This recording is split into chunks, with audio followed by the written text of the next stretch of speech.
আপনি কবে থেকে কমনওয়েলথ জার্নালিস্ট অ্যাসোসিয়েশনের সেক্রেটারি জেনারেল হলেন? আপনারা জানেন বাংলাদেশে রাজনৈতিক পট পরিবর্তন হয়েছিল গত অগাস্টে। তার পরবর্তীতে একটা স্ট্যাগন্যান্ট অবস্থা সৃষ্টি হয়েছিল। সে প্রেক্ষাপটে আমি ছিলাম আগে জয়েন্ট সেক্রেটারি 1, 3 জন জয়েন্ট সেক্রেটারি ছিল। তো আমাকে সর্বসম্মতিক্রমে সবাই মিলে আমাকে সেক্রেটারি জেনারেল দায়িত্ব দেওয়া হয়েছিল। দুঃখজনক হলেও সত্য, বিগত কয়েক বছর ধরে আমাদের কমনওয়েলথ জার্নালিস্ট বাংলাদেশ চ্যাপ্টারের কার্যক্রমে কিছুটা শিথিলতা বা স্থবিরতা লক্ষ্য করা গিয়েছিল। আমি দায়িত্ব নেওয়ার পর আমি চেষ্টা করেছি এবং চেষ্টা করে যাচ্ছি এটাকে একটু আরও ভাইব্রেন্ট করার জন্য। ইতিমধ্যে আমি বেশ কয়েকটা সাকসেসফুল প্রোগ্রাম করেছি। আপনাদের জানেন বাংলাদেশের চায়ের রাজধানী বলা হয় সিলেটে আমরা আন্তর্জাতিক মানের একটা করেছি, ওয়ার্কশপ করেছি। সেখানে চায়ের শিল্পের উপর, বাংলাদেশের চায়ের শিল্পের ভবিষ্যৎ এবং প্রসপেক্টিভ নিয়ে, সমস্যা এবং সম্ভাবনা নিয়ে। এখন সেখানে বাংলাদেশের সর্বশীর্ষস্থানীয় চা বিশেষজ্ঞ এবং চা বোর্ডের চেয়ারম্যানও ছিলেন এবং আমাদের সদস্যবৃন্দরা তো অবশ্যই ছিলেন। এটা একটা মেজর কাজ ছিল। আমি আপনাকে একটা ব্রোশিয়ার দিয়েছি, এটা ভালো লাগবে। দ্বিতীয়ত আমি দায়িত্বে আসার পরে আমরা কিছু নতুন সদস্যপদ নিয়েছি, যেটা গত 15 বছর ধরে কোনো সদস্যপদ নেওয়া হয়নি। আমরা সিলেট থেকে 2 জন, চট্টগ্রাম থেকে 2 জন, ঢাকা থেকে 4 জন নতুন সদস্য নিয়েছে, যারা জার্নালিস্ট এবং তারা ক্রেডিবল জার্নালিস্ট। আমরা বলতে পারি এক কথায় ক্রেডিবল জার্নালিস্ট আমরা মেম্বারশিপ দিয়ে থাকি এবং সেটা অত্যন্ত গণতান্ত্রিক উপায়ে এটা আমরা সদস্য মনোনীত করে থাকি এবং আশা করা যাচ্ছে আমরা আগামীতে আরও কয়েকজন সদস্য নেব এই বছরের মধ্যে, যাতে অর্গানাইজেশনটা ভাইব্রেন্ট হয়। সবশেষে বলি, আমরা একটা ডিসিশন নিয়েছি এই মাসের লাস্টে অথবা আগামী মাসের ফার্স্ট উইকের মধ্যে আমরা সাংবাদিকদের জন্য একটা ওয়ার্কশপ করব কক্সবাজারে। আমরা বিশেষত ওইসব ওয়ার্কশপগুলো করি যেটা বাংলাদেশের এবং আন্তর্জাতিক প্রেক্ষাপটের সাথে বাংলাদেশের সমস্যা বা সম্ভাবনার সাথে রিলেটেড হয়। এর আগে আমরা ডিজাস্টার ম্যানেজমেন্টের উপর করেছি, চিটংয়ে ওয়ার্কশপ করেছি এবং সাংবাদিকদের ট্রেনিংয়ের জন্য আধুনিক সাংবাদিকতার উপরও আমরা করেছি। সেই হিসাবে আমরা কক্সবাজারও চাচ্ছি পর্যটন বা রোহিঙ্গা ইস্যুস বা কোনো রিলেটেড ইস্যুস নিয়ে আমরা আগামী বৈঠকে, আমি বাংলাদেশে যাওয়ার পরে একটা বৈঠক করব এক্সিকিউটিভ কমিটি, সেই বৈঠকের সাবজেক্ট আমরা নির্ধারণ করব। তবে আমরা ভেন্যু এবং যে অনুষ্ঠানটা করব সেটা আমাদের সিদ্ধান্ত হয়েছে। ধন্যবাদ। আপনি এখন লন্ডন সফরে আছেন, এখানে কোনো মিটিং আপনাদের আছে কিনা? লন্ডন অত্যন্ত শক্তিশালী একটি আমাদের কমনওয়েলথ জার্নালিস্টের একটি ব্রাঞ্চ। আমি আগেই বলেছি, লন্ডনে সর্বশেষ ইন্টারন্যাশনাল কনফারেন্স লন্ডনে হয়েছিল।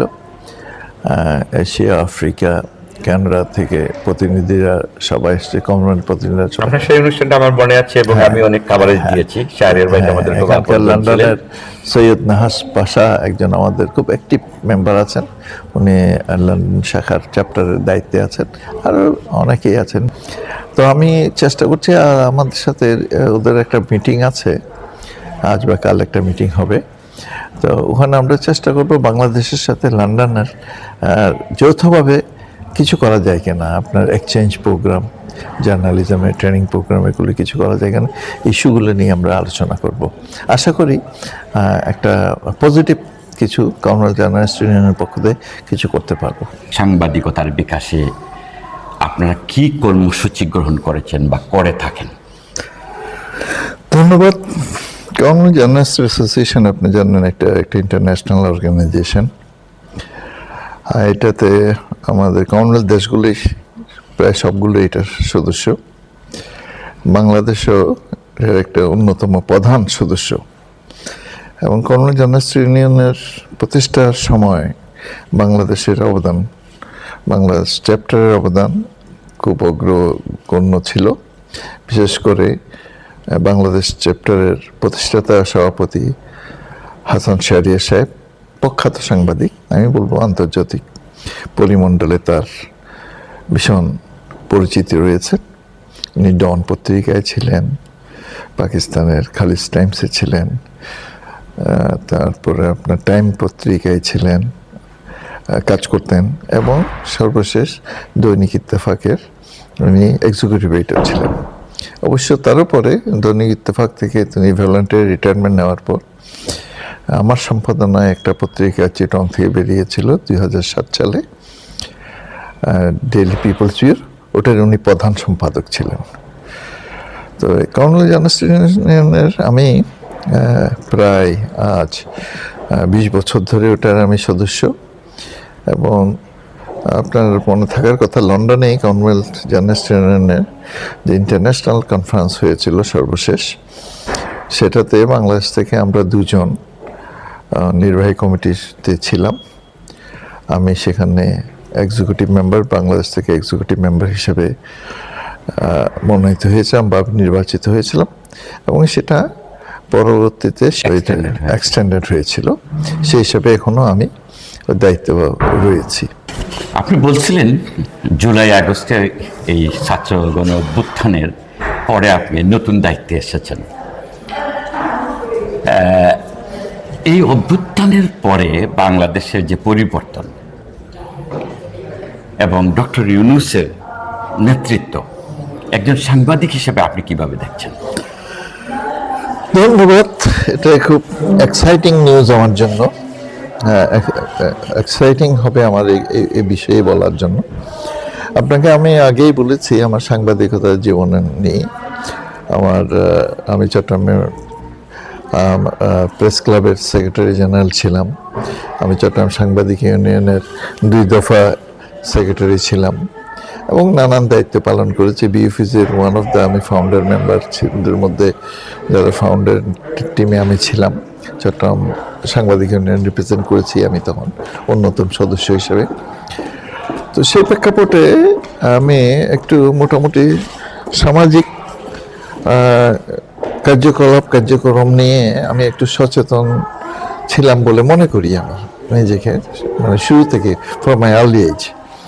ডক্টর ইউনূস যেহেতু একজন চট্টগ্রামের লোক, তার প্রতি আমার একটা বিশেষ আকর্ষণ জন্ম ছিল। বিশেষ করে তার বাসা আমার বাসায় কাছাকাছি। তাছাড়া উনি যে স্কুলে পড়তেন, চট্টগ্রাম কলেজ স্কুল, সেই স্কুলের আমি ছাত্র।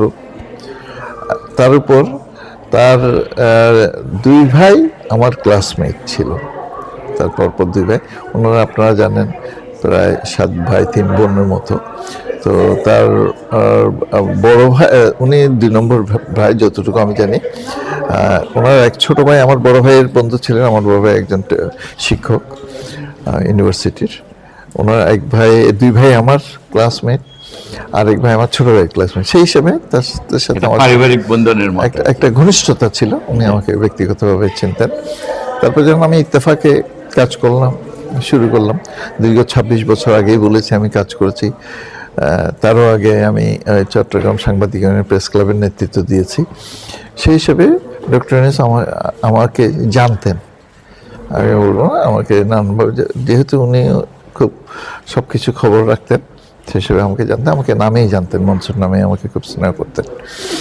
বিশেষ করে উনি ঈদে আমি দেখেছি, 2টো ঈদে আমি তাকে পেয়েছি। ঈদের সময় উনি চিটংয়ে চলে আসতেন, এবং নির্ভীতে আমি ওনার বাবার যেখানে কবর, সেখানে আমার বাবা মায়ের কবর, আমার মায়ের কবর চিটং কলেজের সামনে, যেটা তাকিয়ে সাদ্দারকা বলে, পাহাড়ের উপর, ওখানে ওনার বাবার কবর। উনি ওখানে নামাজ পড়তে যেতেন, আমার সাথে দেখা হয়েছে ওখানে, নামাজও আমরা একসাথে পড়েছি, সৌভাগ্য হয়েছে আমার। তো পরবর্তীতে পরে ডক্টর ইউনূসের সাথে আমি উনি যখন নোবেল পাওয়ার পর চিটংয়ে একটা ইউনূস শহীদ পরিষদ হয়েছিল, এবং একটা বিরাট একটা আয়োজন হয়েছিল ইঞ্জিনিয়ারিং ইনস্টিটিউটে। সেই ইউনিট শহীদ পরিষদের আমি সদস্য হতে আগ্রহ প্রকাশ করি। আমি সাংবাদিক হিসাবে ওটাতে ছিলাম। এবং আরও পরে চট্টগ্রাম সোশ্যাল বিজনেস সেন্টার যখন হলো, সেই সোশ্যাল বিজনেস সেন্টারের আমি অন্যতম পরিচালক হলাম। কীভাবে? তখন চট্টগ্রামের বিশিষ্ট ব্যক্তিদের নিয়ে প্রায় আমরা খুব সম্ভব 26 জন, 23 অথবা 26 জন আমরা পরিচালক হলাম। আমরা 2 লক্ষ টাকা করে আমরা এটাতে ইনভেস্ট করলাম, এবং এটা শর্ত ছিল আমরা ওখান থেকে কোনো প্রফিট নেব না, ওই টাকাগুলো আমরা ক্ষুদ্র ক্ষুদ্র ঋণ দেবো যাদের প্রয়োজন। এটা শুধু একজন পরিচালকের ইয়ে থাকবে, গ্রান্টার থাকবে। আমরা কোথাও সর্বোচ্চ 1% আমরা সার্ভিস চার্জ নেব এবং এটা দিয়ে আমরা সাপোর্ট করব দরিদ্র বিমোচনে। এবং খুব সুন্দরভাবে ওই সংগঠন চলছিল। তাহলে আমরা 26 জন হলে অ্যাবাউট 54 লাখ একটা বিগ ফান্ড ছিল। তার সাথে ছিল কয়েকটা অর্গানাইজেশন আমাদের কাছে উদ্বুদ্ধ হয়ে, যেমন ইস্পাহানি বিএসআরএম একটা বড় চাঙ্ক অফ মানি দিয়েছিল, যার ফলে একটা বড় ফান্ড হয়ে গিয়েছিল। এবং ওটার প্রথম প্রেসিডেন্ট ছিলেন, এখনও আছেন উনি, নতুন কমিটি হবে আগামীতে খুব 2-1 মাসের মধ্যে, প্রফেসর সেকান্দার খান, খুব বিখ্যাত ব্যক্তিত্ব, চিটং ইস্ট ডেল্টা ইউনিভার্সিটির উনি ভাইস চ্যান্সেলর ছিলেন এবং ডক্টর ইউনূসের অত্যন্ত ঘনিষ্ঠজন। বর্তমানে ওই ইউনিভার্সিটির উনি একজন উপদেষ্টা হিসাবে আছেন রিটায়ার্ড করার পর। এবং ওটার সেক্রেটারি জেনারেল ছিলেন, এমডি বলে সেক্রেটারি জেনারেল, এমডি ছিলেন আপনার আমির হুমায়ুন মাহমুদ, আমির খসরু মাহমুদের অনুজ, চট্টগ্রাম, উনি চিটাগং চেম্বারের প্রেসিডেন্ট ছিলেন, আবার আমারও সৌভাগ্যক্রমে ক্লাসমেট। এবং ওটার যে আপনার উপদেষ্টা, বর্তমানে যে উপদেষ্টা আছেন মুক্তিযুদ্ধ বিষয়ক এবং দুর্যোগ প্রতিরোধের যে উপদেষ্টা আছেন ফারুকি আজম, উনিও ওটার উদ্যোক্তা সদস্য ছিলেন, আছেন, এখনও আছেন। তো সেই হিসাবে ওই প্রতিষ্ঠানের সাথে আমরা অংশগ্রহণ করি। চিটাগং সব ইম্পর্টেন্ট লোকগুলো ছিল। সাংবাদিক হিসাবে আমি এবং আজাদির সম্পাদক মালিক সাহেব, আমরা দুজনেই ওইটার ডাইরেক্টর বোর্ডের মেম্বার ছিলাম। তো এই সংগঠনের পক্ষ থেকে আমরা ব্যাঙ্গালোর গিয়েছিলাম ডক্টর ইউনূসের সাথে। ব্যাঙ্গালোরে 3 দিনের একটা কনফারেন্স ছিল। এটা খুব সম্ভব আজ থেকে 5-6 বছর আগে। আমি ওখানে দেখেছি ব্যাঙ্গালোরে ডক্টর ইউনূসকে কীভাবে মূল্যায়ন করেছে। 3টা দিন একসাথে ছিলাম। তারপর আমরা ব্যাংককে গেছি, ব্যাংককে একটা ইন্টারন্যাশনাল সেমিনারে যোগ দিয়েছি।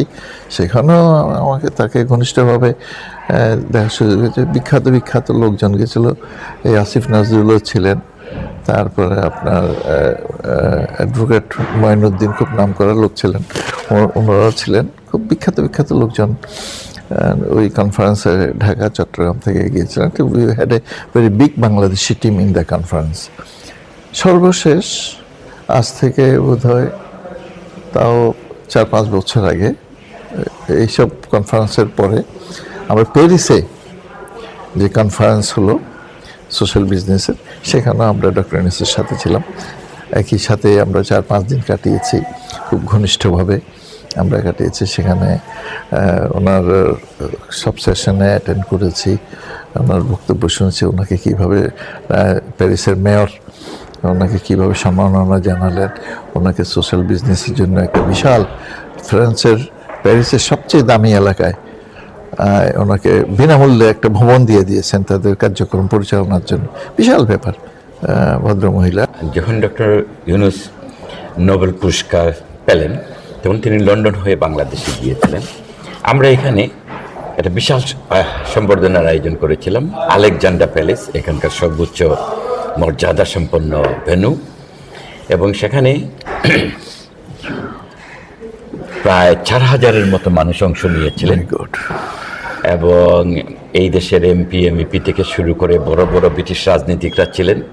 এবং ওই বছরের 2006-এর কথা, ওই বছরের ইয়ার এন্ডিংয়ে সারা দেশে সবচেয়ে উল্লেখযোগ্য ঘটনা নিয়ে বিবিসি, সিএনএন সহ আন্তর্জাতিক মিডিয়ায় যে হাইলাইট করে, এর মাঝে এই অনুষ্ঠানটা একটা ছিল।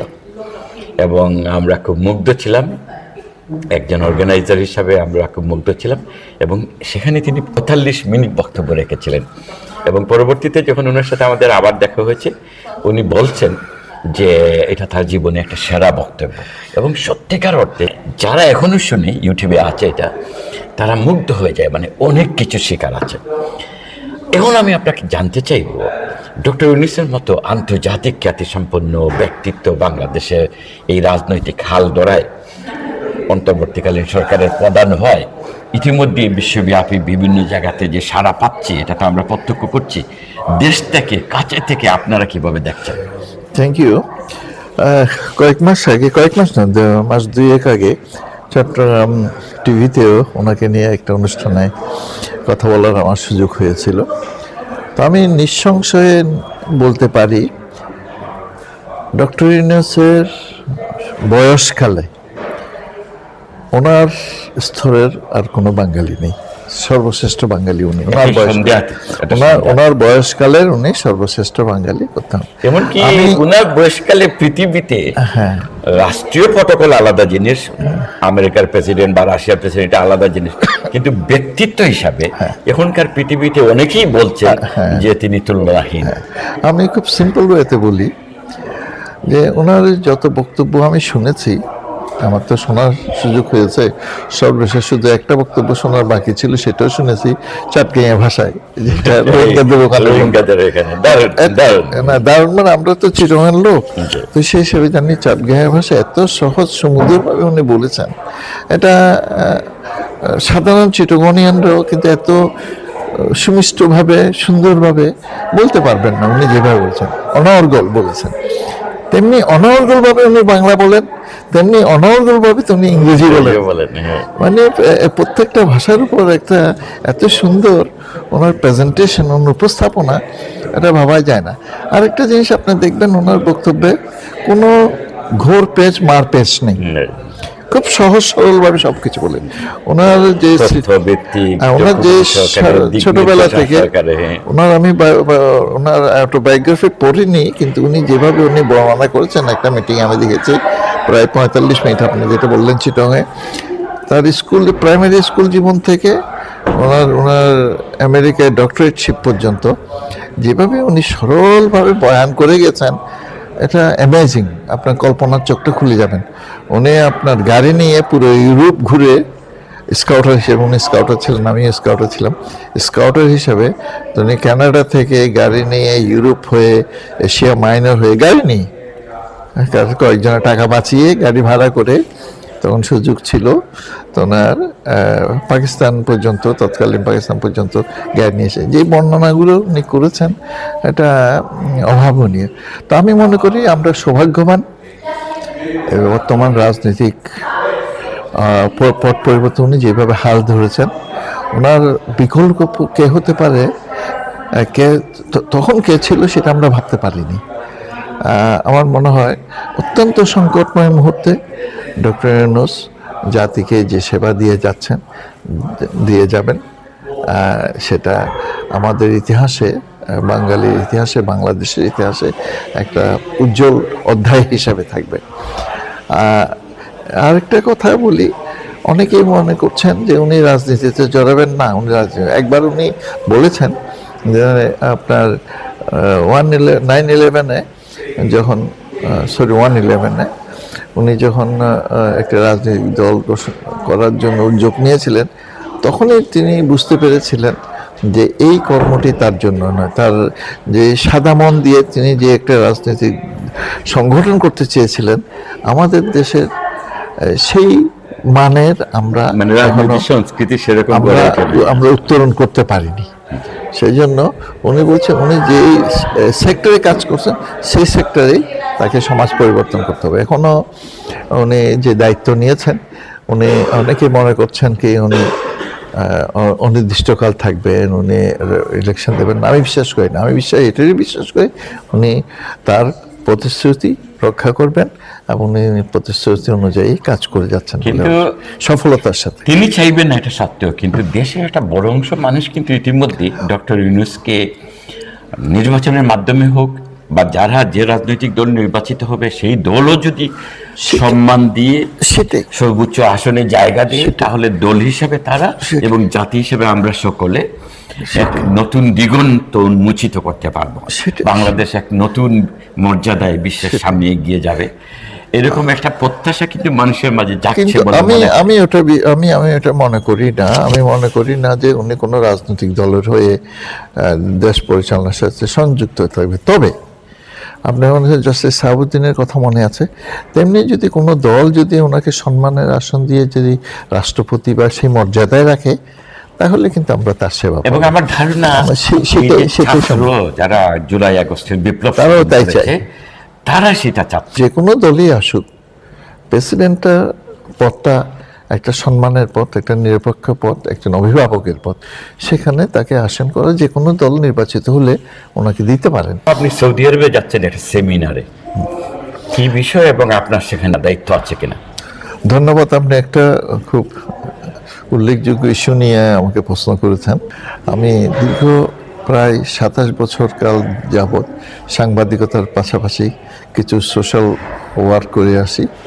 আমি চট্টগ্রামে রোটারি সেন্টারের, যেটা 54টা রোটারি ক্লাবের সমন্বয়ে যেটা সংগঠন হয়েছে, সেটার সেকেন্ড টাইম আমি এটার চেয়ারম্যান পদে আছি। মানে ওই বিভিন্ন ক্লাবের যে আমব্রেলা অর্গানাইজেশন, এইটার আপনি চেয়ারম্যানের দায়িত্বে আছেন। মানে চিটাগাংয়ে আপনি জানেন রোটারি একটা ইন্টারন্যাশনাল অর্গানাইজেশন, তো বিভিন্ন ক্লাব থাকে, সেরকম চট্টগ্রামে এখন প্রায় অ্যাবাউট 60 ক্লাবস আছে। সব ক্লাবে মিলে আমরা একটা নিজস্ব একটা ভেন্যু করেছি এবং নিজস্ব একটা ক্লাবিং, ওখানে মিটিং হবে, সিটিং হবে, অন্যান্য আদার কালচারাল এবং সোশ্যাল ইভেন্টসগুলো হবে। এখন লাইব্রেরি করেছি আমরা, আস্তে আস্তে ডেভেলপ করছি। মাত্র 4 বছর আগে এটা প্রতিষ্ঠা হয়েছে। আমি এটার সেকেন্ড প্রেসিডেন্ট এবং সেকেন্ড টার্ম। এইটার পাশাপাশি আমি আমার যেটা মূল কাজ ছিল হচ্ছে, সেটা হচ্ছে আমি শিশু তোষক ক্যান্সার নিয়ে কাজ করি, চাইল্ডহুড ক্যান্সার নিয়ে কাজ করি। আমার ব্যক্তিগত জীবনের একটা ঘটনার প্রেক্ষাপট নিয়ে আমি এই মিশনটা শুরু করেছি। এটা একটা বিশাল আন্তর্জাতিক সংগঠন, প্রায় 115টা দেশ। এই ওটার নাম হচ্ছে, প্যারেন্টস অর্গানাইজেশনের নাম হচ্ছে চিলড্রেন ক্যান্সার ইন্টারন্যাশনাল, CCI। ওটা আগের নাম ছিল চাইল্ডহুড ক্যান্সার প্যারেন্টস ইন্টারন্যাশনাল, আগের নাম ছিল। কয়েক বছর আগে এটা নাম বদলে চাইল্ডহুড ক্যান্সার ইন্টারন্যাশনাল। আমরা ওটার অ্যাফিলিয়েটেড হিসাবে বাংলাদেশে 2টা অর্গানাইজেশন কাজ করি। আমি যেটা অর্গানাইজেশনকে রিপ্রেজেন্ট করি ওটার নাম ক্লাসের অ্যাব্রিভিয়েশন হচ্ছে children leukaemia assistance and support services. Leukaemia হচ্ছে ব্লাড ক্যান্সারের একটা জেনেরিক নাম। ব্লাড ক্যান্সার অ্যাকচুয়ালি 3 প্রকারের হয়: ALL acute lymphoblastic leukaemia, AML acute myeloid leukaemia, CML chronic myeloid leukaemia. এই 3টা হলো ব্লাড ক্যান্সারের ধরন। এবং আপনি অবাক হবেন, এটা আমার একটা দুর্বলতার স্থান। পৃথিবীতে যত শিশু রোগ আছে, সবচেয়ে বেশি শিশু হন্তক রোগ হচ্ছে হোল ওয়ার্ল্ডে এই যে লিউকেমিয়া বা ব্লাড ক্যান্সার। এটা হয় 90% হয় এজ বিটুইন 0 to 15 ইয়ার্স। এবং এটা কেন হয় এখনো পর্যন্ত সঠিক কোনো উদ্ঘাটন হয়নি। পৃথিবীতে সম্ভবত একমাত্র রোগ যেটার সঠিক উৎস এখনো জানা যায়নি। তবে এটাতে বলা হচ্ছে যে ফুড হ্যাবিট, কেমিক্যাল, এনভায়রনমেন্ট, এসব ইস্যুর জন্য হয়ে থাকে বলে এটা প্রাথমিক গবেষণায় বলা হচ্ছে। তো সুখের বিষয় এবং দুঃখের বিষয় দুইটাই আছে। সুখের বিষয় হচ্ছে গত 20 থেকে 30 বছরের মধ্যে চিকিৎসা শাস্ত্রের অগ্রগতির কারণে আপনার বিশ্বব্যাপী এটা অন অ্যান অ্যাভারেজ 60 থেকে 80% পর্যন্ত আরোগ্য হচ্ছে, 60 to 80%। বাট আমাদের দেশে এটা এখনো 20% নিচে। আপনার এই ক্যান্সারের জন্য যে সেবা সংস্থাটা করেছেন, এই সংস্থাটা করার পিছনে আপনি বলছেন যে আপনার একটা নিজস্ব বেদনার বিষয় আছে, কি সেটি? তার আগে আমি বলি আপনাকে যে মূল পয়েন্টটা আমরা আলোচনায় আনতেছিলাম, বিশ্বব্যাপী যেখানে 60 থেকে 80% আরোগ্যের হার, ইভেনকি আমাদের পার্শ্ববর্তী দেশেও আরোগ্যের হার তারা ক্লেম করে 60%, কিন্তু আমাদের দেশে লেস দেন 20%। কেন? তার মানে হচ্ছে আমাদের দেশে হচ্ছে এই চিকিৎসাটা দুটো ফ্যাক্টরের জন্য আমরা পিছিয়ে আছি। একটা হলো এটা দীর্ঘমেয়াদী চিকিৎসা, এটার প্রাইমারি ট্রিটমেন্ট 3 মাস থেকে ফুল ট্রিটমেন্ট আপনার প্রটোকল 5 বছর পর্যন্ত। 5 বছর পর্যন্ত কেউ যদি চিকিৎসাকে ওভারকাম করতে পারে, কমপ্লিট করতে পারে, হি সেফ। আর 1 নম্বর, 2 নম্বর হলে এক্সপেন্সিভ, ভেরি এক্সপেন্সিভ। 5 বছর চিকিৎসা চালানো আপনি বুঝতেই পারছেন। তা আমাদের দেশের যে জনগোষ্ঠী তারা তো সেটা কন্টিনিউ করতে পারে না। যারা একটু সচ্ছল পরিবারের তাদের রোগীদের বিদেশে নিয়ে যাচ্ছে, আর যারা গরিব তারা তো বিদেশে নিতে পারছে না, এবং যেহেতু রোগী নেই সেজন্য এই ক্ষেত্রে এক্সপার্টও তৈরি হচ্ছে না। আমাদের দেশে ডাক্তারও কম। আপনি অবাক হবেন, 2000 সাল পর্যন্ত আমি এই কাজটা শুরু করেছি 1999 সালে আমার ছেলের মৃত্যুর পর থেকে। 2010 সাল পর্যন্ত বাংলাদেশে এটাকে অনকোলজিস্ট বলে চিকিৎসা, শিশু লিউকেমিয়া বা শিশু ব্লাড ক্যান্সার চিকিৎসা যারা করে, এই চাইল্ডহুড অনকোলজিস্ট বাংলাদেশে ছিল 7 থেকে 8 জন। তাদের সেবা পাওয়া যেত না। 2-1 যারা একটু ডিগ্রি করতো তারা বিদেশে চলে যেত, কারণ তার রোগী পাচ্ছে না, এখানে চিকিৎসা ব্যবস্থা দাঁড়ায়নি, আর মেডিসিনে পাওয়া যাচ্ছে না, ভেরি এক্সপেন্সিভ। যাই হোক, আমরা এই সেক্টর নিয়ে কাজ করছি, যে এটার প্রধান চিকিৎসা হচ্ছে আর্লি ডিটেকশন। প্রাথমিকভাবে যদি যত দ্রুত আইডেন্টিফাই করা যাবে এবং সেবা নেওয়া যাবে তত সম্ভাবনা বেশি থাকে, আমার চিকিৎসারও সুযোগ সুবিধা থাকে। সেই প্রেক্ষাপটে নিচ্ছে আলহামদুলিল্লাহ এখন বাংলাদেশে একটা চিকিৎসার একটা আগের চেয়ে স্টেবল পরিস্থিতি হয়েছে। বাংলাদেশে কোনো চাইল্ডহুড ক্যান্সারের জন্য কোনো হসপিটাল, গভর্নমেন্ট হসপিটাল বিশেষত কোনো ওয়ার্ড ছিল না, এখন ওয়ার্ড হয়েছে। এখন ডাক্তারও অ্যাপয়েন্টমেন্ট দেওয়া হয়েছে। অনকোলজিস্ট ঢাকা এবং চিটাগাং অনকোলজিস্ট আছে, ঢাকা মেডিকেলে আছে, ঢাকা পিজিতে আছে, চট্টগ্রাম মেডিকেলে আছে। আশা করা যাচ্ছে অন্যান্য মেডিকেল কলেজগুলোতেও হবে। আমি শুনেছি পোস্ট ক্রিয়েট করা হচ্ছে, তাহলে আস্তে আস্তে হবে। I am hopeful. আর যেটা বললেন, আমার একটা দুঃখজনক স্মৃতি আছে। আমার একমাত্র ছেলে হঠাৎ আপনার তার 11 বছর বয়সে লিউকেমিয়া আক্রান্ত হয়েছিল, এবং তাকে নিয়ে আমরা ভারতের বোম্বে টাটা ক্যান্সার ইনস্টিটিউট, উপমহাদেশে সবচেয়ে নামী অর্গানাইজেশন, একটা চিকিৎসা সংস্থা, ওখানে তার 6 মাস চিকিৎসা করেছি। তারপর ওখানে যখন এক পর্যায়ে চিকিৎসার আর ওখানে চালানো সম্ভব হচ্ছিল না তাদের লিমিটেশনের জন্য, আমরা নিয়ে গেলাম সিঙ্গাপুরেও তাকে 3 মাস চিকিৎসা দেওয়া হয়েছিল। এটা একটা পার্মানেন্ট ট্রিটমেন্ট হচ্ছে, সবাই সুযোগ হয় না। BMT, bone marrow transplant. Bone marrow transplant বাংলাদেশে হতো না। গত 2 বছর আগে বোন ম্যারো ট্রান্সপ্ল্যান্ট হচ্ছে, তাও আপনার সিনিয়রদের। যে ব্লাড ক্যান্সারের জন্য বোন ম্যারো ট্রান্সপ্ল্যান্টটা এখনও বাংলাদেশে সাকসেস স্টোরি আমার জানা নেই, হয়নি। বোন ম্যারো ট্রান্সপ্ল্যান্টটা খুবই ক্রিটিক্যাল, জটিল অপারেশন, খুব সেন্সিটিভ অপারেশন। জটিল বলবো না, সেন্সিটিভ অপারেশন। এটা যে ব্যবস্থাপনা আনুষঙ্গিকতার দরকার সেই অ্যারেঞ্জমেন্ট ছিল না, এবং এক্সপেন্সিভ। ইন্ডিয়াতে ব্যাঙ্গালোর ট্রান্সপ্ল্যান্ট যদি সুযোগ হয় সেখানে 20 থেকে 25 লক্ষ রুপি লাগে। আমার ছেলের জন্য আমাকে অফার করেছিল আমেরিকায় $1 মিলিয়ন। Can you imagine? আপনার লন্ডনে এই হয়েছিল, যদি হতো ফিজিবল হলে, সবার ফিজিবল হয় না, অনেক কিছু ফ্যাক্টর আছে, কার বোন ম্যারো ট্রান্সপ্ল্যান্ট করা যাবে না যাবে, কতগুলো ফ্যাক্টর আছে। এখানেও প্রায় 1 লক্ষ পাউন্ডের মতো এরকম বোন ম্যারো ট্রান্সপ্ল্যান্ট, খুব এক্সপেন্সিভ। আপনারা যে বাংলাদেশে কাজ করছেন, কোনো বিদেশি আন্তর্জাতিক সহায়তার সম্ভাবনা আছে কিনা? অর্থাৎ ভবিষ্যতে অন্তত কিছু মানুষের জন্য এই সেবাটা নিশ্চিত করা যাবে কিনা? হ্যাঁ, আন্তর্জাতিক সেবা মানে এটাকে প্রথমে এটাকে একটা আন্দোলন করতে হবে, এটার গুরুত্বটা বুঝাতে হবে সরকারকে, হেলথ ডিপার্টমেন্টকে। এখন সরকার কিছুটা বুঝেছে বলে এখন ডাক্তারগুলোকে নিয়োগ দিচ্ছে, আলাদা সেপারেট ওয়ার্ড করছে। আপনি অবাক হবেন জেনে, চট্টগ্রাম মেডিকেল কলেজে প্রথম লিউকেমিয়া ওয়ার্ড বা আইসোলেশন ওয়ার্ড বলে অনেকে, সেটা আমরাই করেছি বেসরকারি খাতে, আমাদের ক্লাস অর্গানাইজেশনের মাধ্যমে। মানে আপনারা অনুদান দিয়ে? আমাদের অনুদান দিয়ে, সার্বিক সব কিছু দিই। ওদের প্রিন্সিপাল ছিল চিটাগাং মেডিকেল কলেজের, আমাদের খুব সমমনা বলতে পারেন, আমাদের সুরিত। আপনাকে এখানে এই প্রসঙ্গে বলে রাখি, আমার ওয়াইফও একজন চিকিৎসক। সিনিয়র গাইনোকোলজিস্ট, গভর্নমেন্টের জবে ছিলেন। আমার একমাত্র কন্যা, সেও চিকিৎসক, সে সার্জন। তো ওই সুবাদে ডক্টর পরিবারের সন্তান হিসেবে আমার একটা যোগাযোগ ছিল।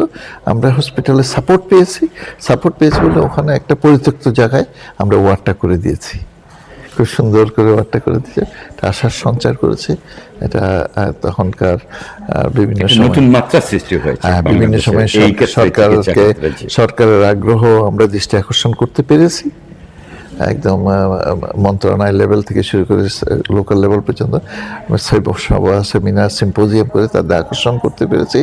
রোগীদের মধ্যে সচেতনতা সৃষ্টি হয়েছে। প্রতি বছর আমরা সেমিনার, তারপর মিছিল, মিটিং এগুলো করেছি, ওয়ার্কশপ করেছি, যার ফলে এটা একটা আন্দোলনে পরিণত হয়েছিল বলে এটা একটা পর্যায়ে এসছে।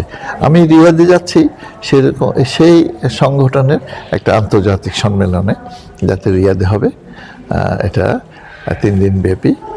সেখানে আমি বাংলাদেশের প্রতিনিধি বলতে পারেন, বা বলেন আমার সংগঠনের পক্ষ থেকে পার্টিসিপেট করছে। আগেই বলেছি দুটো সংগঠন, ওটার আমরা মেম্বার। একটা ঢাকার আশিক ফাউন্ডেশন, ওরা আমাদের আগে হয়েছে, আর একটা আমারটা হলো ক্লাস। এই দুইটা সংগঠন আমরা কাজ করে যাচ্ছি। আমাদের সেখানে আপনারা কি করবেন, কি মানে এটা কি গণসচেতনতামূলক অনুষ্ঠান হবে, নাকি বিভিন্ন দেশে সহায়তামূলক কর্মসূচি নেওয়া হবে? কি হবে আপনাদের? একটা বিশাল একটা ব্যাপার হয়। এর সাথে আপনার ইকোপো হচ্ছে, আমি যেটা বলছি সিসিআই, চিলড্রেন ক্যান্সার ইন্টারন্যাশনাল, হলো প্যারেন্টসদের সংগঠন যারা ক্যান্সার ভিকটিম, চিলড্রেন ভিকটিম আমাদের মতো। এই প্যারেন্টস এটা একটা অর্গানাইজেশন করেছে, ভেরি ইন্টারেস্টিং। এটার কিন্তু মূল অর্গানাইজেশন হচ্ছে SIOP, society of international pediatrics oncology, SIOP. এটা একটা বিশাল ডাক্তারদের, এটা শুধু ডাক্তারদের। এরা যেহেতু আমরা প্যারেন্টস অর্গানাইজেশন, আমাদেরকে তারা সাপোর্ট দেয়, আমাদেরকে নানা টেকনিক্যাল সাপোর্ট দেয়, নলেজ দেয়। আমরা ওদেরকে আনি, আমরা প্যারেন্টসদের স্টোরি শুনি, সমস্যাগুলো কী এগুলো বলি। কারণ আপনি জানেন ডাক্তারদের কে বেশি, প্যারেন্ট ইম্পর্টেন্ট নাকি ডাক্তার ইম্পর্টেন্ট? আমি বলি, একজন রোগী যখন হয়, রোগীকে কীভাবে চিহ্নিত করে? ডাক্তার চিহ্নিত করে না প্যারেন্ট চিহ্নিত করে? আমার ছেলে যখন অসুখ হয়েছে, আমি বললাম ডাক্তারের কাছে, ডাক্তারকে বললাম আমার ছেলের এই সিমটম, ডাক্তার বললো ওষুধ খাওয়া, আমার ছেলেকে ওষুধ খাওয়াবো আমি। সো প্যারেন্টস হলো মেইন টুল, মেজর পার্ট, মেইন টুল। ডাক্তার শুধু প্যারেন্টসদের রিপোর্টের, বাচ্চারা কথা বলতে পারে না, অনেক সময় জিরো টু বুঝতে পারে না কি সমস্যা হচ্ছে কিনা হচ্ছে, ওটা ডাক্তারদের ট্রান্সমিট করতেছে মেসেজটা আমরা। ডাক্তার যে মেডিসিনটা দিচ্ছে, নার্স বা ঘরে যেহেতু 5 বছরের ট্রিটমেন্ট, 3 থেকে 5 বছর, ওটা কিন্তু আমরাই ওটাকে ফলো করতেছি। এবং এখানে তাদের শিক্ষার ব্যাপার আছে। 3 থেকে 5 বছর একটা ছেলেতে বসে থাকতে পারে না। ওরা তো নর্মাল এমনি দেখতে, অ্যাপারেন্টলি যখন ট্রিটমেন্ট শুরু হয় সুস্থ সবল বালকের মতো চলাফেরা করে, একটু হাইজিনটা মেনটেন করতে হয়। আপনি বাংলাদেশের সাংবাদিকতা জগতে নেতৃস্থানীয় ব্যক্তিত্ব, খুব অল্প বয়সে সাংবাদিকতায় এসেছেন, দুর্দান্ত সাহসিকতার সাথে সাংবাদিকতা করেছেন, ফটো সাংবাদিক থেকে রিপোর্টিং পর্যন্ত। জীবনের দুঃসাহসিক কিছু, সাংবাদিকতার ক্ষেত্রে দুঃসাহসিক কিছু ঘটনা যদি উল্লেখ করেন। ধন্যবাদ। অনেক কিছুই বলা যায়। বুঝতেই পারছেন, আমার অস্তিত্ব মানে আমার সাংবাদিকতা, আমার পরিচিতি মানে আমার সাংবাদিকতা। আজও আপনাদের সামনে আমি আমাকে উপস্থাপন করতে পেরেছি সাংবাদিক হিসেবে। এর পাশাপাশি আমি কিছু সোশ্যাল কাজ করি, সেটারও ভিত্তি হচ্ছে সাংবাদিকতায়। সাংবাদিকতায় যদি আমি না জড়াতাম, আমার সে কাজগুলো পরিপূর্ণতা পেত না। আমি নাটকের সংগঠন করেছি, আমি এখনও এই মুহূর্তেও 2টি স্কুল কলেজ পরিচালনা পরিষদের প্রধান হিসেবে দায়িত্ব পালন করছি। আমি একটু আগে বললাম যে আমি শিশু তোষক ক্যান্সার নিয়ে কাজ করি, আমি রোটারি ক্লাবের সাথে সম্পৃক্ততা আছি। সবগুলোর পেছনেই কিন্তু আমার সাংবাদিকতা আর অবদান আছে। এবং এটাও ঠিক, আমি তরুণ সাংবাদিক, নতুন সাংবাদিকদের জন্য বলছি, এটা সম্ভব হয়েছে এই জন্য সাংবাদিকতায় আপনার সফলতার কারণে এবং সততার কারণে, এবং সাংবাদিকতায় আপনার সুন্দর দৃষ্টিভঙ্গির কারণে। আপনি যদি কোনো সাংবাদিকতা একপাশে সাংবাদিকতা করেন, নেকেড পার্টিজান সাংবাদিকতা করেন, নেকেড বলছি আমি, পার্টিজান সাংবাদিক, যে কোনো সাংবাদিকের রাজনৈতিক দর্শন থাকতে পারে, কিন্তু নেকেডলি পার্টিজান সাংবাদিক, তাহলে আপনার এসব সোশ্যাল কাজে বা আদার কাজে আপনার ইনভলভমেন্ট থাকবে না। 1981 সালে আমি ইত্তেফাকে জয়েন করেছি, তা আগেই বলেছি। 84 সালে আমি বিয়ে করলাম, বিয়ে করার 15 দিনের ছুটি নিয়েছিলাম আমি। বিয়ের 7 দিন পরে আমি, 8 দিন আগে, 7 দিন পরে আমি যেদিন জয়েন করলাম তার 3 দিন কি 4 দিন আগে হিল ট্রেকটে একটা বিরাট ধরনের ঘটনা ঘটলো, যে সকল শান্তি বাহিনী তখনকার একটা পার্বত্য নিরীহ বাঙালিদের উপর একটা ম্যাসিভ ম্যাসাকার করেছিল একদম। এটা রাঙ্গামাটি থেকে প্রায় 70 কিলোমিটার দূরে গহীন অরণ্যে, ওটার নাম ছিল ভূষণছড়া ম্যাসাকার, এটার নাম ছিল। তো আমি যেদিন জয়েন করলাম সেদিন আমার হাতে মেহেদি শুকায়নি। আমার নিউজ এইটার ছিলাম প্রখ্যাত সাংবাদিক আপনার গোলাম সারওয়ার, বলে রাষ্ট্র ভূষণ ছাড়া, ওনার এই ওয়ার্ডটা ছিল ভূষণ ছাড়া। আমি পরের দিনই আর কিছু না ভেবে চিনতে আর গেলাম। অনেক খুবই রিস্কি ব্যাপার ছিল, কোনো পারমিশন ছিল না, অনেক। হ্যাঁ, তারপরে আমি ওখানকার আমার খুব প্রিয় মানুষ ছিল রাঙ্গামাটির ইত্তেফাকের সাংবাদিক, খুব রিসেন্টলি মারা গেছে, মাসখানেক আগে, মকসুদ খুব সহযোগিতা করলো, আমাকে যোগাযোগের ব্যবস্থা করলো। সে যায়নি, তার বাসায় রাত যাপন করলাম। পরের দিন সকালে আমি ওখানে ভূষণছড়ায় যেতে পেরেছি পরিচয় গোপন করে। এক কন্ট্রাক্টরের সাথে সে ইট নিয়ে যাচ্ছিল ওখানে একটা কালভার্টের কাজের জন্য ছোট, তার সাথে আমি পরিচয় গোপন করে আমাকে যেতে হয়েছে, কারণ পথে জিজ্ঞাসাবাদের সম্মুখীন হচ্ছিল বিডিআর এবং পুলিশ এবং বিভিন্ন অর্গানাইজেশন। সেই ম্যাসাকারের রিপোর্ট যখন আমি বাংলাদেশে এসে লিখলাম, তো এটা ইত্তেফাকের সেকেন্ড লিড ছিল, খুব আলোচিত ছিল, ভূষণছড়ার হত্যাকাণ্ড এড়ানো যাইত। এটা একটা আমার জীবনের সবচেয়ে ইন্টারেস্টিং। তারপরে তারও আছে, তার চেয়ে বড় সাহসী ঘটনা ছিল, আমি আত্মগোপন করে আপনার রোহিঙ্গাদের ক্যাম্পে গিয়েছিলাম, রোহিঙ্গাদের ইনসার্জেন্ট ক্যাম্পে, রোহিঙ্গাদের যেটা সশস্ত্র গ্রুপ ছিল তাদের RSO, Rohingya Solidarity Organisation, Arakan Army, তাদের ক্যাম্পে গিয়ে তাদের সশস্ত্র ট্রেনিং দেখে ওদের ইন্টারভিউ নিয়ে আমি যে নিউজটা করেছিলাম ওটা ইত্তেফাকের ভিতরের পেজে, পুরো পেজ ব্যাপী একটা, ওরকম আমার চোখে পড়েনি আমার সাংবাদিকতার জীবনে, পুরো পেজের রিপোর্ট ইত্তেফাকে আপনার। আপনি ওদের ক্যাম্পের ভিতরে চলে গেছেন? হ্যাঁ, থ্যাংক ইউ। আমি ওটা খুব এক্সাইটিং, ওটা বলতে গেলে আপনাকে আলাদাভাবে বলতে হবে। আমার মনে আছে যে আমি একটা হোটেলে অবস্থান করছিলাম টেকনাফে, তো ওখানে বর্ডার এরিয়ায় একটা নিয়মই আছে, ওপর প্রান্তে 3 ঘন্টা 6 ঘন্টার জন্য তারা যাওয়ার পাস পায়, কিন্তু আমি যে ওই এলাকার লোক হতে হবে। আমি যেতে চাইলাম, আমাকে সবাই মনে করলো আপনাকে তো এখানকার এলাকার লোক মনে হচ্ছে না। তো আমি বেশ বদলালাম, পুরানো লুঙ্গি পরলাম, লুঙ্গি পরার স্টাইল তাদের পরলাম, শার্ট পরলাম, মাথায় টুপি দিলাম, 4 দিন খোঁচা আমার তো এমনিতে দাঁড়িয়ে 4 দিনের খোঁচা দাঁড়িয়ে রেখে, তারপরে একটা গোল চশমা পরে নিজেকে ওইভাবে মধ্যবয়স্ক, আমি তো তখনও একটু বয়সও কম ছিল, এগুলো নিয়ে তারপর আমি অনেক দূর অনেক রিক্সে, কারণ ওখানে বার্মিস বর্ডার গার্ডরা নাসাক বাহিনী ছিল, বলতে খুব সম্ভব না, আমার নামটা ঠিক মনে পড়ছে না, ওদের চোখে এড়িয়ে মানে ওদের ইন্টারভিউ দিয়ে ওরা দেখে যাও এরকম করতো। ওখান থেকে গিয়ে ওই রিপোর্টে ওখানে এক রাত কাটিয়ে ওটা রিপোর্ট করেছিলাম। রোহিঙ্গা সম্পর্কে আমার অনেক রিপোর্ট ছিল, অনেকেই বলে, বাংলাদেশ সরকারের পক্ষ থেকে বলা হয়েছে যে রোহিঙ্গা বাংলাদেশে ইনফ্লেশন হওয়ার আমারও ভূমিকা ছিল বলে আমাকে অপবাদ দেওয়া হয়, কারণ আমি যখন ওই ঘটনাগুলো লিখলাম, রোহিঙ্গা সলিডারিটি অর্গানাইজেশনের রিপোর্টটা যখন আন্তর্জাতিক মিডিয়ায় আমি আবার একটা কথা বলতে ভুলে গেছি, আমি associated press of America, AP যেটা বলে, ওটা আমি স্টিংয়ের রিপোর্টার ছিলাম চিটংয়ে ফর 26 ইয়ার্স। তখন আমার এই যে সাইক্লোন এবং আদার নিউজগুলো আমি করতাম, হ্যাঁ। তা হাসান সাইদ ছিলেন চিটংয়ের বাংলাদেশের ব্যুরো চিফ, হাসান সাইদ, তো উনি আমাকে খুব স্নেহ করতেন। আমেরিকা থেকে আসছে, তাদেরকে সাথে আমার ইনফরমেশনগুলো, তাদের যে রোহিঙ্গা সলিডারিটি অর্গানাইজেশনে যে নেতৃবৃন্দ গোপনে থাকতো তাদের তো ঠিকানা আমি জানতাম, তা আমি ওদের সাথে যোগাযোগ করিয়ে দিলাম।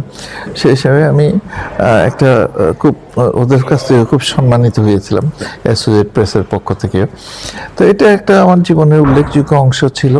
এছাড়া আমার আরেকটা জিনিস, আমি নিজে নিজে আত্মতৃপ্তিতে ভুগি, যদিও সাংবাদিক হিসেবে আত্মতৃপ্তি ভোগার কোনো কারণে, পাহাড় কাটা নিয়ে একটা বড় সমস্যা চট্টগ্রামে পানির জলবদ্ধতা, ওটা পাহাড় কাটার কারণে সিলটেড হয়ে যায়, মানে সবগুলো নালা নর্দমা যেন পানি অপসারণের পথগুলো নষ্ট হয়ে যায়। সেই পাহাড় কাটার উপর যখন আন্দোলন শুরু হলো, আন্দোলন না আলোচনায় আসলো, I was the first reporter যে পাহাড় কাটার উপর আমি রিপোর্টিং করলাম।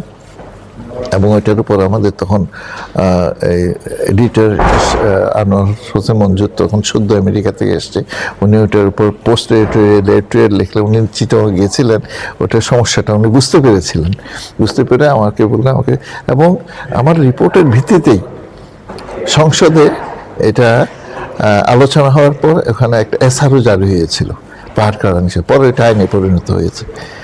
সেক্ষেত্রে আপনাকে অনেক ধন্যবাদ, অনেক মূল্যবান তথ্য জানলাম। পরবর্তীতে আপনার সাথে আরো এক্সক্লুসিভ কিছু ইস্যু নিয়ে কথা বলবো। Thank you so much. আসসালামু আলাইকুম।